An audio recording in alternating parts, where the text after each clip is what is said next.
What is up, everybody? Welcome into episode 60 of the Brahma Bullpen, coming to you from the cow pasture on behalf of United Football Media. And we got producer, non-committal producer, but he's here again from the horse pen. What's up, producer? How you doing today? Doing good. Glad to be here. Glad to be here. You know, you got a lot of compliments after our last episode. People saying producer knows ball. I don't know what that's all about, but hey, welcome I'll to take it. welcome to the YouTube world, man. Well, welcome into the bullpen, everybody. We're gonna get right into it. We got a jam-packed episode 6 of the bullpen. And it's episode 60, so it should be jam-packed, right? So here we go. We're gonna do a little roster update. We're gonna do a little news update for the league. It's not necessarily breaking news. It came out a couple days ago at the time of recording this, but we're gonna just go over it here and put a little bullpen spin on it, and then we're gonna do linebacker talk. As you know, we're getting closer and closer to the season. This is the ranking season that we've been calling it. We started off with coaches, then we did quarterbacks. Now, what are we doing? The next logical thing, the quarterback of the defense. What do you think about that, producer? Quarterback of the defense day, linebacker rankings. Yeah, I like it. I'm ready for it. So, looking Doesn't forward matter to if you like it. That's what we're doing, okay? All right. it. But Sounds anyway, good. I won't go into our terminology when we get in there. But first, as we always like to do, is lead off with San Antonio Brahma news. And it's pretty interesting what we got going on here in San Antonio. So, for those of you that maybe are not on social media, I know most of the people that would be dorky enough to watch this show is definitely following the league on social media accounts. But we have a UFL communications department that normally puts out roster signings. And that's where I've been keeping the Brahmas rosters updated from. Then the word on the street was that Fox News had an accurate and updated roster, and maybe the UFL communications department might have let a few players slip here or there, right? So we started using two sources, UFL communications as well as Fox News. Well, if anybody follows social media, James Larson, guy is constantly posting UFL news. He's been doing it for the last few years. I don't know when or where he started. All I know is when I got into this game, this dude was already posting all kinds of news.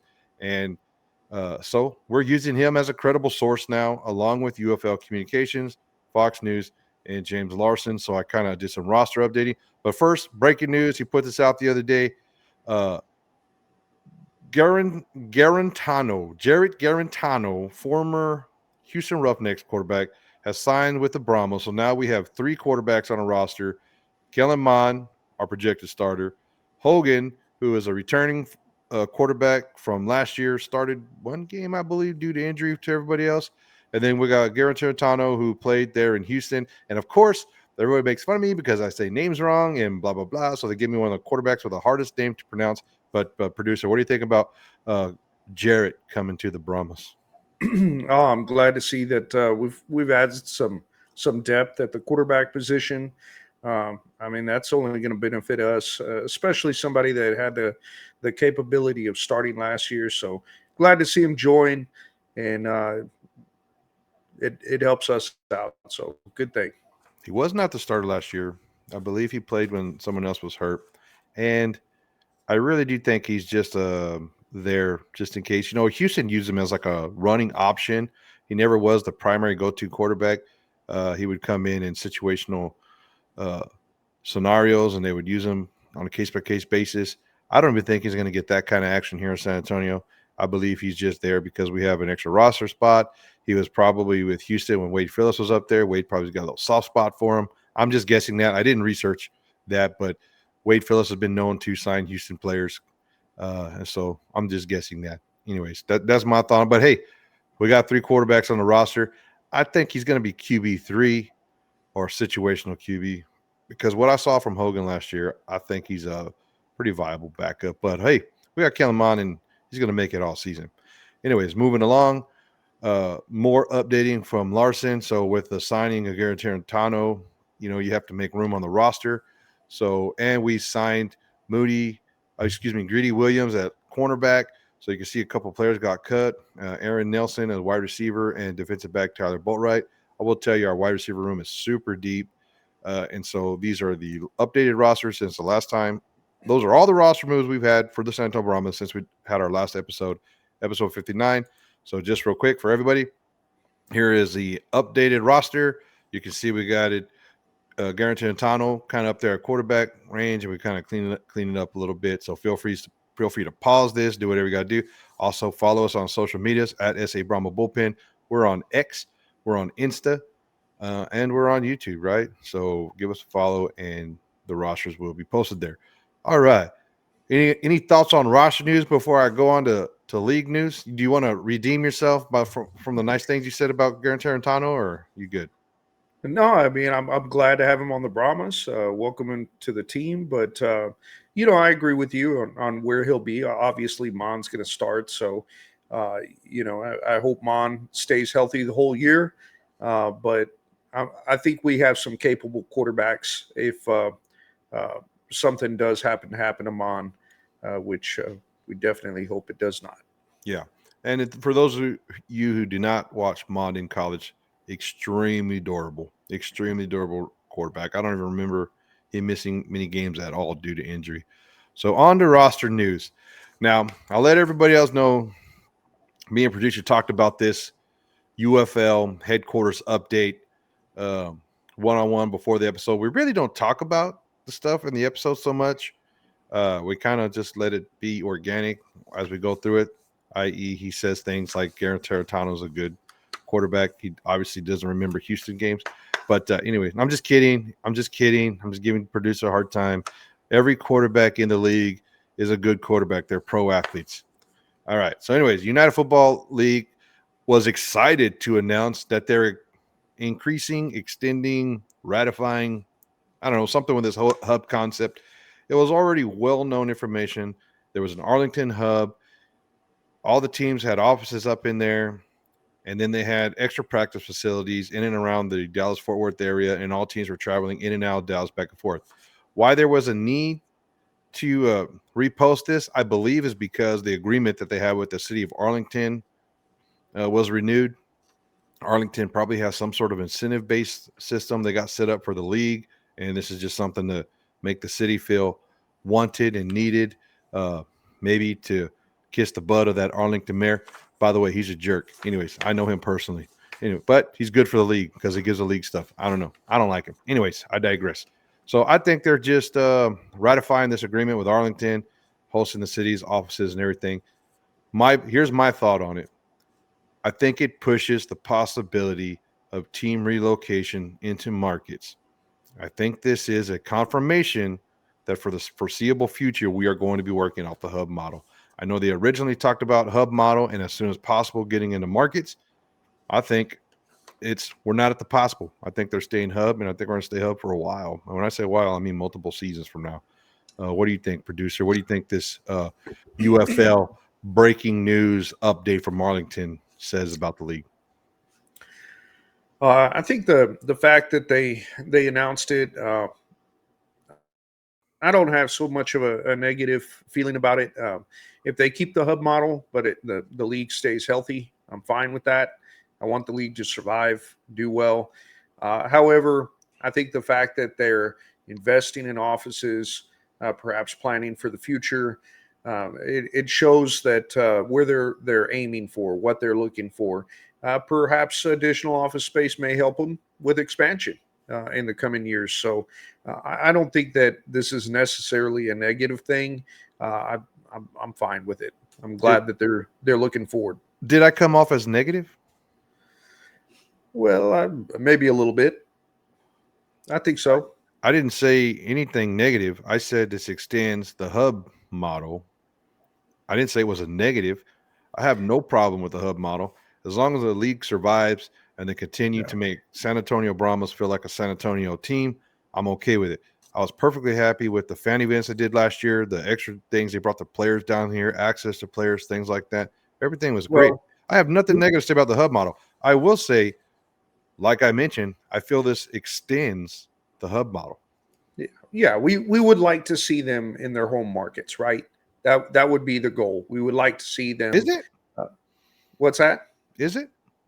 I think it is. I'll take a 20, 30, 40, 50-year successful league with a hub model over a 4 or 5 year successful league in in league in home markets. I don't know. I don't think you have to be in home markets. I think you have to make sure there's a presence in home markets. I think there should be media staff, social media, events coordinators, ticket folks, all those things that you need in the markets. And then I think the players can come down on Friday, play a big game on Saturday, have a fan event on Sunday, and go back home the rest of the week. I think the league could operate that for all of eternity, just like that. I think the problem is going to be is, do we want individual team owners versus one single big investment capital firm owner, and how that looks? I think that's kind of what we're getting into in this, but we don't want to spend all day on news. But I wasn't trying to be negative. I wasn't trying to be the health of the league. We both agree with that. I wasn't trying to be negative, producer. I was just trying to be insightful and provocative in my thinking process. Anyway, let's move on to linebackers before me and producer get into a fight live on air. All right, linebacker talk. So what we did was we went and looked at every roster according to the sources I cited earlier for rosters, looked at the linebackers on those rosters, looked at the ones that we know have been signed, take the ones that were not signed, look at the new ones that were brought onto the team, and just look at the linebackers available to the team, and then specifically try to focus on those that are returning starters with significant amount of snaps, either starters or in the rotation, and try to come up with what we think are the best two linebackers for each team. So if you see a linebacker that is not in our list, please comment below. Tell us where we missed it. But these are the linebackers with the most stats that I feel like are going to be the most secure in their starting positions. You know, some teams run 4-2-5, some teams run 4-3, some run 4-4, some are nickel all the time with two linebackers. You know, so basically what I did is I looked at two true linebackers. I didn't look at edge rushers, didn't look at those hybrid jack joker linebacker type. You know, here in San Antonio Branhmas, we got Delonte Scott, plays like that hybrid, role in a linebacker. We looked at true linebackers, basically the guys that don't ever put their hand in the dirt and have to play coverage as well as stop the run, and the quarterback of the defense, so to speak, the middle linebackers. So middle linebackers, left outside linebacker, things like that. So we just looked at two linebackers. You good with that, producer? All that makes sense? Absolutely.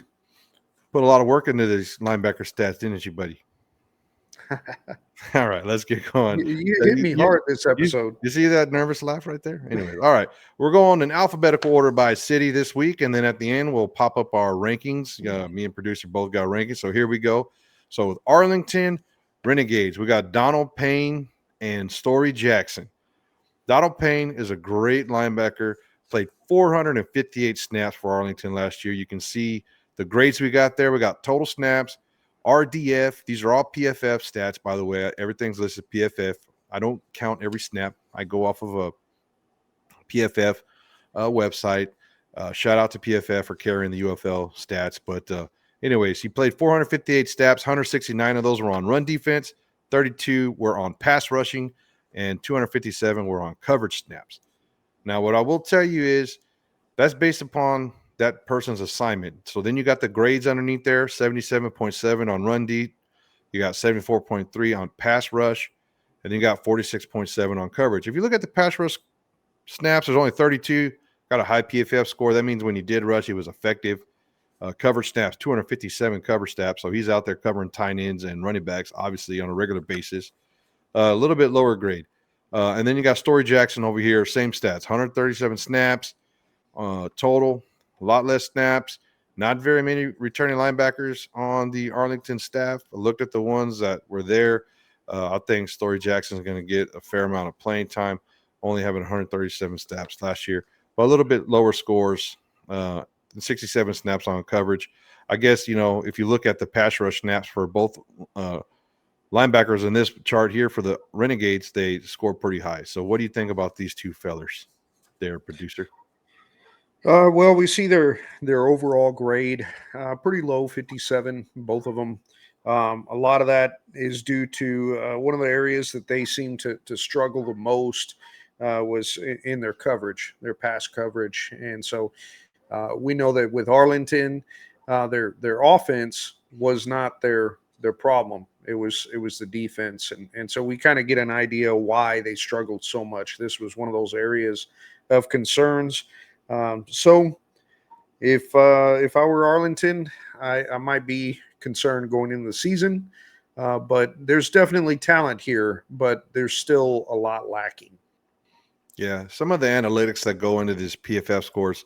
So Story Jackson, you can see that he was in on 59 run defense stops. But think about this. On those 59 snaps as a run defender, he made 6 stops. That's pretty good that he was solely responsible for stopping that run. If you look at Donald Payne at 169 snaps at run defense, he made 13 stops. So you can see the numbers there and how they kind of work out. Um, Another thing that's kind of interesting, PFF tracks the depth of tackle. So these were some of the worst out of all these linebackers we're going to look at. Their average tackle for Story Jackson was 3.5 yards past the line of scrimmage. Donald Payne, 4.4 yards past the line of scrimmage. So I think they're making contact later, and it probably has something to do with the D line they're playing behind, because that's kind of what linebackers have to do, is fill in for the D line. But those are the stats for Arlington. And to prevent this episode from lasting 2 days, let's move on to Birmingham. All right, Birmingham. You can see a vast improvement of overall scores here. 521 snaps for Tizano. I think it's Tizano with an I. But 521 snaps, 310 in coverage. Look at that coverage grade, 76.6. That's pretty impressive. And then on the other side, you got Gates, 345 snaps. Look at that run defense grade, 78.6 and 114. And this, I'll tell you one thing on these two guys right here before you take your turn. Depth of tackle, out of all the 16 linebackers that we're going to look at today, these 8 teams, these guys were number 1 and number 3 for average depth of tackle, meaning they made contact sooner. Tizino was 1.8 yards, literally less than 2 yards beyond the line of scrimmage, and DeMarcus Gates 2.5 yards past the line of scrimmage. So these guys are tackling machines. And Tizino had the highest run stop percentage out of all these running backs at 13.1%. They also have the highest missed tackle rating out of all these guys, to go on with the stats you guys see there.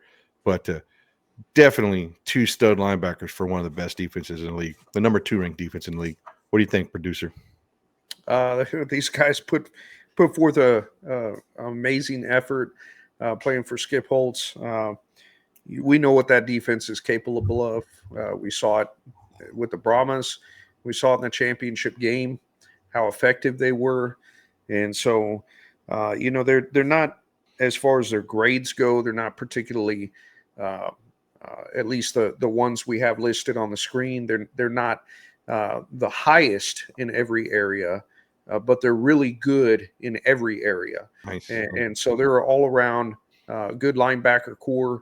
And so look for them to really be effective this year as well. That's a great point, producer. Great point. Thanks for popping that out for us.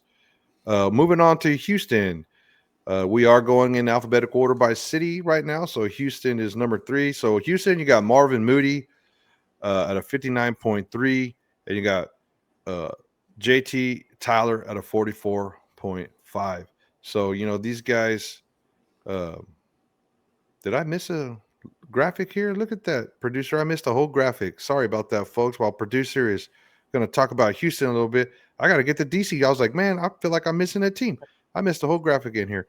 But anyways, you can look at JT Tyler with 459 snaps and Moody with 205. Houston just does not have a lot of returning studs. They don't have a lot of incoming studs. They definitely have one of the worst defensive in the league, probably some of the lower scored guys. These guys, out of all the duos that we looked at, missed the most tackles out of everybody listed here, and they really don't have a big stat that stands out in front of stands out of everything else. So as producers talking, you guys watch out, because there's going to be some graphics moving around, and we'll catch up with DC. But go ahead, producer. Well, just in regards to the Roughnecks and what they'll have, I would be really concerned about this linebacker core as well, about what their potential will be. Hopefully, if you're a Houston fan, you see these guys make some vast improvements, but low grades, struggles all around. Of course, Houston struggled on the offensive side, defensive side. Maybe the area that they did best in is their punting. But uh, I would be really concerned. Their pass coverage very low. Moody being at 42, and so unless they find a way to really retool that defense, they're going to continue to struggle on defense massively. Yeah, they're going to definitely need some help. So let's go on to DC and let me get this graphic pulled up. All right, catastrophe averted. Here is the DC uh, graphic. You got Anthony Hines a third, Aggie great Anthony Hines a third. Kind of struggled last year. That whole defense up there in DC didn't do well. 483 snaps with a PFF overall score of 31.6. You can see not really doing great in any of the snaps. Definitely got some work to do up there. But for what Anthony Hines kind of struggles on, Momo Sanago makes up for it. A 79.7, basically an 80 rating there, 236 snaps, 82 in the run defensive grade, pass rush grade of 77.3, and a coverage grade of 67.4. Not too shabby for the DC crew up in there. Producer, what do you think about this DC crew? They're they've got one player that excels in a lot of these areas and one player that struggles. Hines, he's going to be a target. I think offenses are going to try to exploit that if they can and go after him. Particularly his run defense is just, according to that grade, horrible. Yeah. And so, and he's not excelling in any of those other areas as well. So, thank goodness that they're going to have somebody that's a little bit more talented next to him. But I would be really concerned about Hines as a DC fan, any DC fan out there. Hopefully, they can strengthen that position. Yeah, and there might be one of the young guys might come in and wind up being the starter. All I'm saying is these right now are the two most experienced linebackers that have the greatest chance of being a starter because they know the system and they played last year. Every one of these guys that we're listing, except for the Memphis team, which we'll get into here in a minute, all played in the league last year, a significant number of stats. So we'll rank them all later and we'll see how it plays in. Where you got one linebacker that kind of carries the duo back there, and one that hopefully will be able to take the next step and improve this year, or who knows, maybe a young guy will take over. But with that, we're going to go ahead and jump into Memphis. Now you say you're like bullpen. How come these players aren't wearing no Memphis swag? Let me tell you something. Memphis has three linebackers. All of them haven't played a snap in the UFL. They have been drafted by NFL teams. They haven't played snaps in the NFL. So what I had to do here to pull up some snaps, just so we can kind of talk about these players, is I had to go back to their senior year of college. So the stats for Zeke are for 2022. That was his senior year, and the stats for Rigby there are from 2023 NCAA snap. So his senior year. So I didn't cherry pick a year from here or there to which one was his best or which one was their worst. But understand, Memphis is going in here with three linebackers. I believe these are the best two. And in case you guys really don't like these picks, I didn't make them. I reached out to my boys over there on the captain's log and said, hey, y'all are the Memphis experts of these three linebackers. Which two are going to start? And these are the names I was given. So I did my research. I bust up the snaps. I will tell you that I would expect to see a lot of 5-2 over there. So 5-2-4, 5D linemen, two linebackers, four secondary guys. But that's just what I'm being told in the United Football Media chat room. What do you think about these two young guys there, producer? Until these guys get some experience with that level of talent, it's hard to get a good grade on them and know what they're going to do. You've got, oh man, I'm about as bad at pronouncing names as you are. Zeke, I guess. He's got Vandenbra. yeah, I'm not even going to attempt it. Huh? He's got that overall grade of 90, and he really excels. He excelled in his NCAA career there. He excelled at the pass rush. So we'll see what they bring and if he can maintain that high level of play. But not bad. But can they keep it up? What can they produce at a higher level? We'll see. Yeah, he only had 111 coverage snaps. So in college, he was probably playing more of a hybrid Joker DN. So he's going to Yeah. have a lot of adjustments to make if he's going to be playing that true linebacker stance. I mean, he did have a high score of 82.4 in those 111 snaps there playing coverage.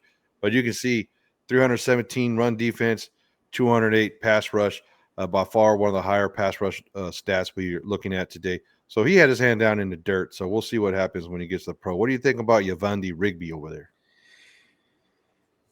Well, there my concern would be his run defense. He struggled with that in college, and Memphis, with that team being just a complete unknown, will they put together a decent run defense? I think that they're not going to be able to do it in all facets of the game. They're likely to struggle in something, but that run defense may be one of those areas that they really start struggling. Yeah, for sure. And you can see the schools. Not that I'm saying that they didn't play against talented players, but Illinois State and Temple, not exactly the powerhouse P5 leagues in football. So we'll see Yeah. what they do in the UFL. But hey, if they can produce the same type of numbers, both of them for Memphis, this same quality, you might have yourself a couple good linebackers there. So. All right, moving on from Memphis, let's jump into Michigan Panthers. Now, I'm going to be honest here. One of these linebackers, and I'll just tell you, is Frank Ginda. Is one of those guys that I like to watch. He's a hard-nosed, true linebacker. I mean, just look at that picture there, dude. He's pissed. He's ready to hit somebody. Anyways, but Daka's ain't no slouch either. So 329 snaps for Ginda last year. He did get hurt, missed a few games, but when he was in there, he was very effective. Might need a little help in the pass rush, but when you only take 33 snaps and you're only you're only blitzing, a few times, they have old Speaks on the D line up there in Michigan, which they just re-signed this week. So they don't need Ginda to do any pass rushing. So, and then over there with Dawkins, 330 snaps, pretty much same thing. Spent a lot of time in coverage, 180 snaps in coverage, 115 in run defense. What do you think about this duo right here there in Michigan? I think they've proved themselves capable. They're all around decent players.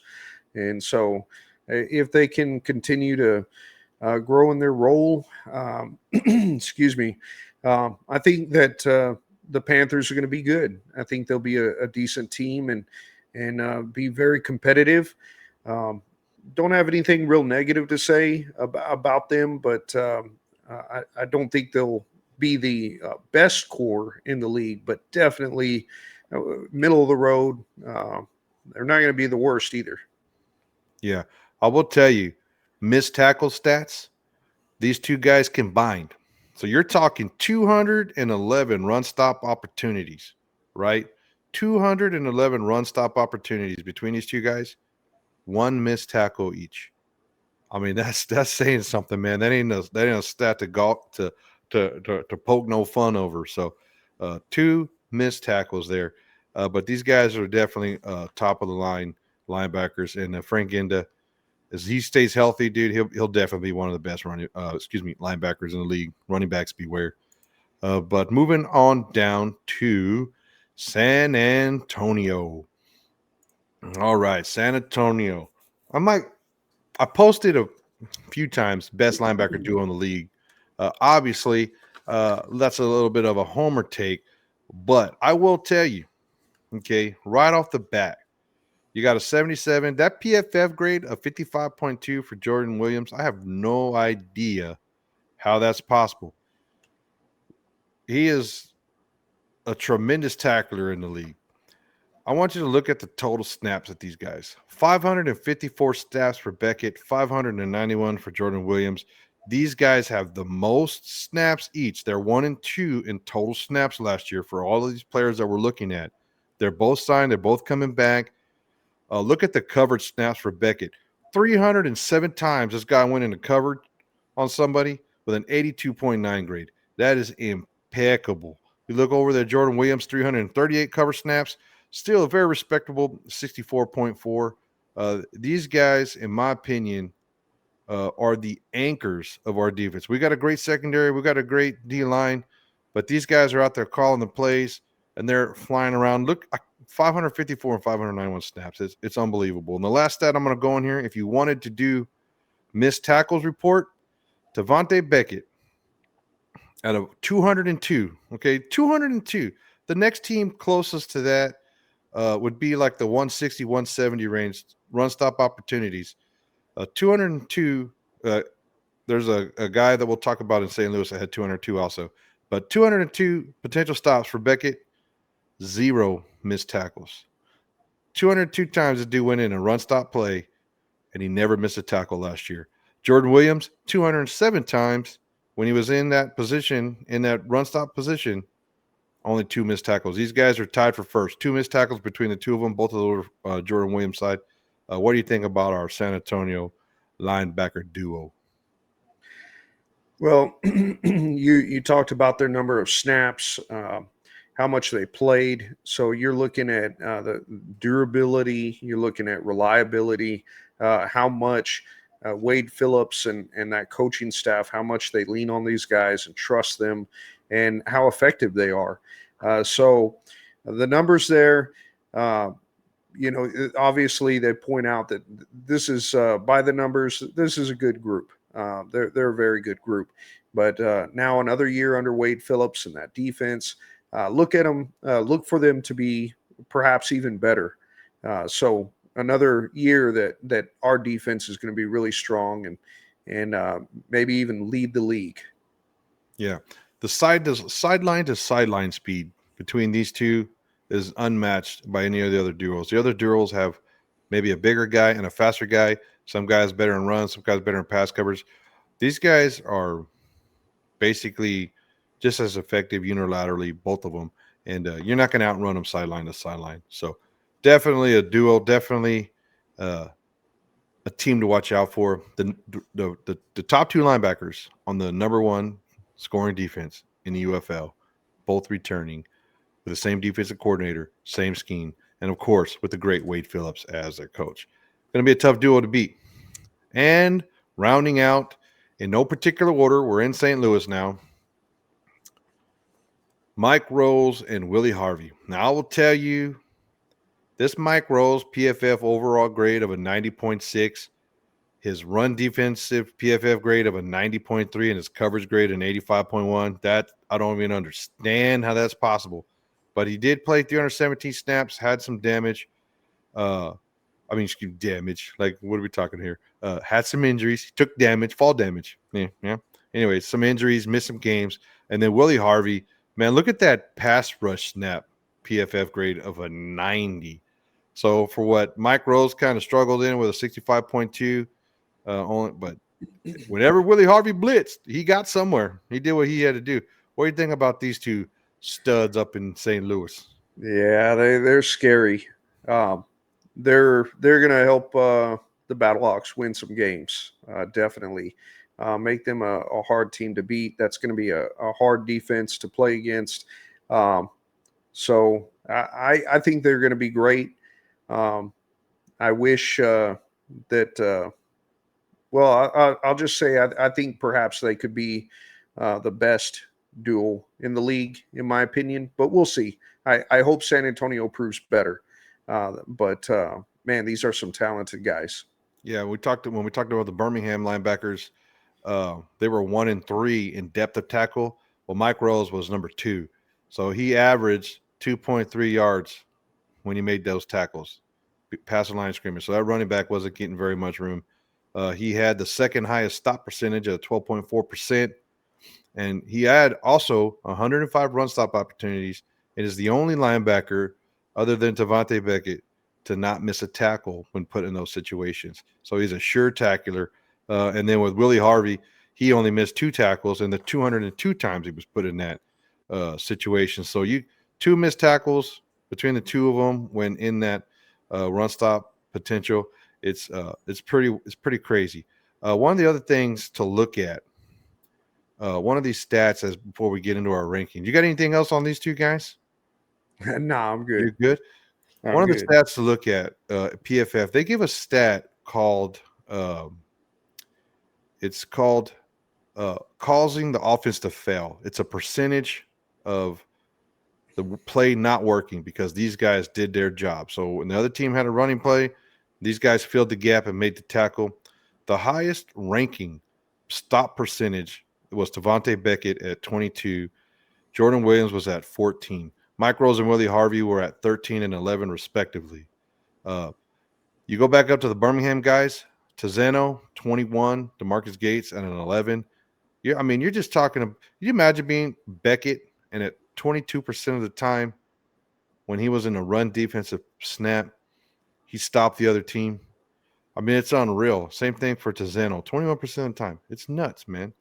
So some of these guys, they talk about maybe Beckett is a little undersized. Maybe that's why he's not in NFL. I disagree. I think he can make these tackles in any league, and I definitely know some NFL teams that could use a upgrade at the linebacker position. But we're very, very, very, very, very happy he's here in San Antonio.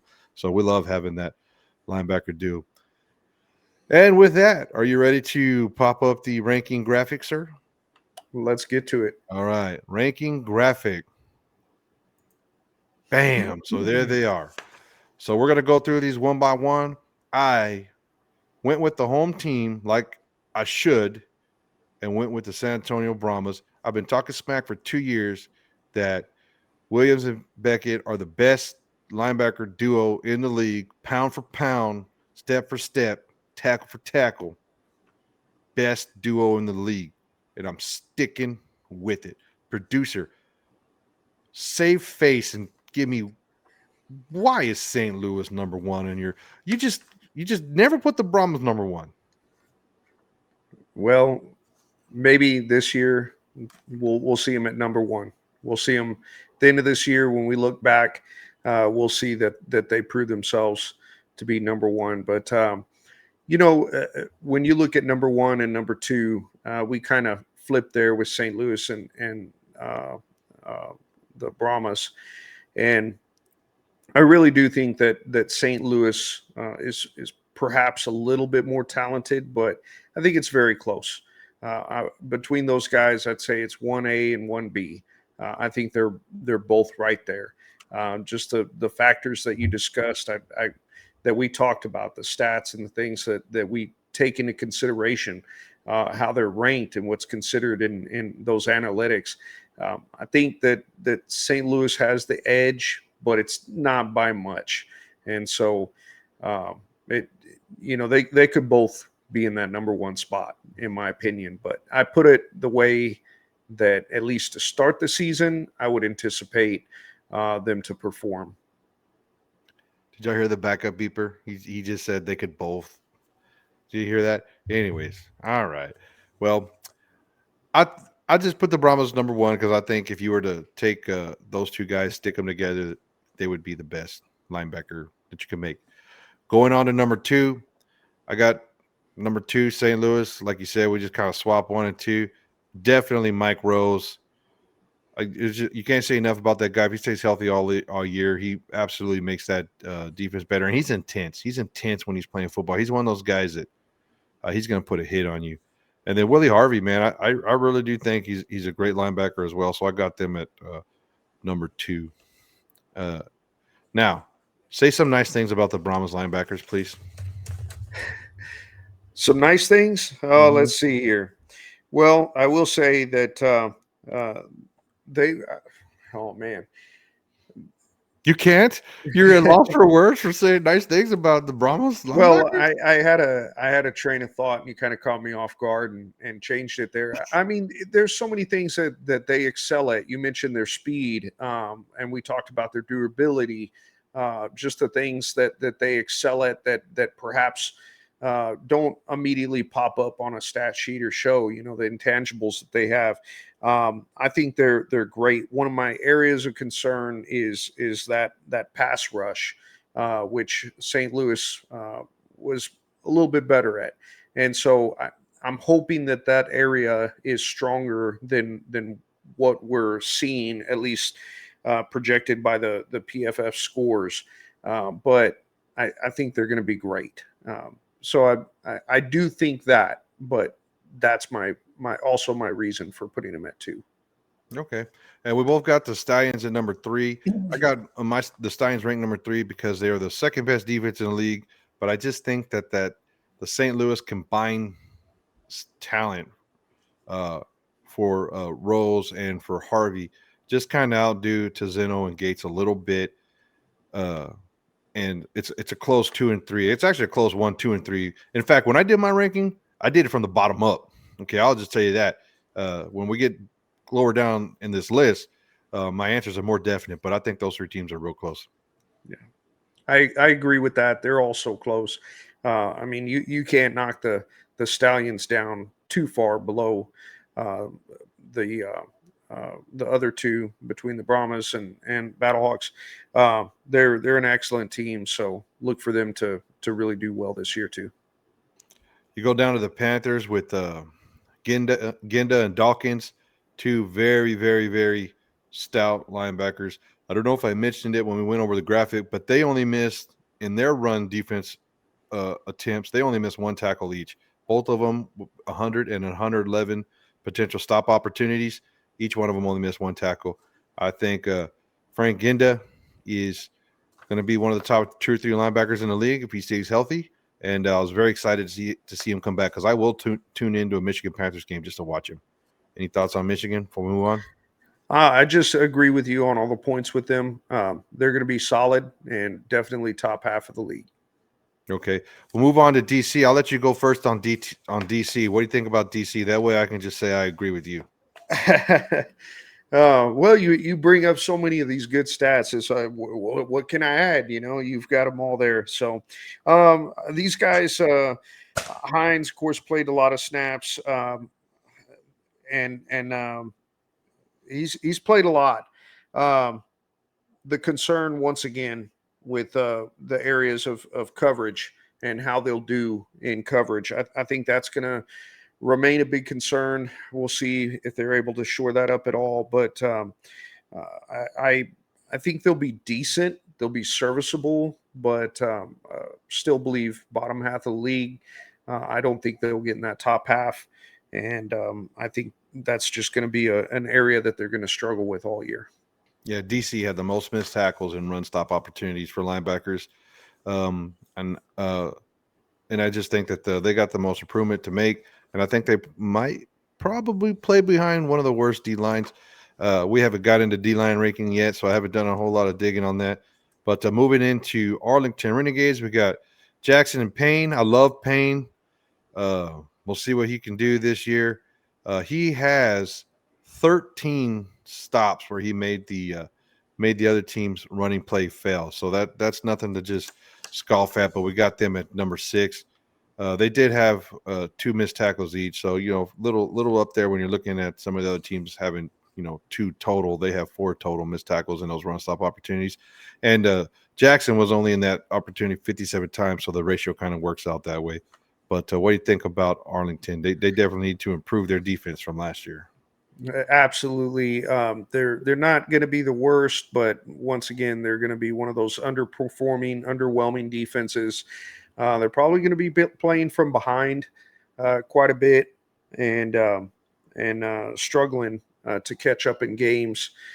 So There's that word again, underwhelming. Yeah, I know. Yeah, that's a good word. That's a go-to word for you, huh? I guess so. Wow, nice. All right, 7 and 8. I think you could flip-flop these 2. I got Houston at 7. Basically, I stuck Houston at 7 just because they were on the worst defense of the league. And if you look at the stats that we talked about earlier, they really don't know. Are they run stop guys? Are they pass coverage guys? What are they going to do? Definitely one of the worst defenses in the league, I believe. If we look back at our defensive rankings when we looked at head coaches, Houston was actually the worst statistical defense in the league, gave up the most points. And in Memphis, look, Memphis might wind up being great. I don't know with Vandenbroek and Rigby what they're going to do. I had to put them at number 8 because they have the least UFL experience. All 7 teams ahead of them have returning UFL players that had 300, 400, 500 snaps. and you got guys coming in there with 0 UFL snaps coming straight from college. I think the league is good enough now to where rookies will have a learning curve when they come in here. So not because I'm hating on Memphis, I just think that And the last point I'll put on that, we still don't know who their defensive coordinator is going to be. We still don't know what style they're going to run. There's a lot we don't know about Memphis because they're the one team that's having a lot of turnover over there. So that's why I got them at number 8. They're going to have to earn it to get out of that the 8 hole out of last place. Yeah, I'll just speak with 7 and 8. Just like with the Battlehawks and the Brahmas, could be 1A and 1-2, or 1A and 1B. It's almost like Memphis and Houston could be 8A and 8B. They could both be in that bottom spot, but Memphis, I think, has better potential. But Houston, unfortunately, I just can't think. I'm going to struggle to find anything positive to say about Houston this year. So I'm just looking at them to probably lead the league in all the worst ways. So not great stats for them this year. Yeah, man. Houston took a big hint with some of their former starting linebackers not re-signing. What was that linebacker's name? Reuben Foster out of Alabama, not coming back. I'm assuming he's retired. He got let go from Houston. I believe he signed with Birmingham and got let go from Birmingham. So Reuben Foster was definitely a stud linebacker there for Houston, but I don't think he's coming back. So a little bit of a void there. With that being said, we're gonna get to the close of episode 60. Producer, you got anything else to add on linebackers? Go Brahmas. Oh, look at him go. All right, everybody. Let's win all 10 regular season games, have our linebackers be a big reason we do it, and lead the league, have the best defense, and we'll end the season at number 1. No better way to end it. But let's do it like we always do with a nice horns forward. Let's go Brahmas, baby.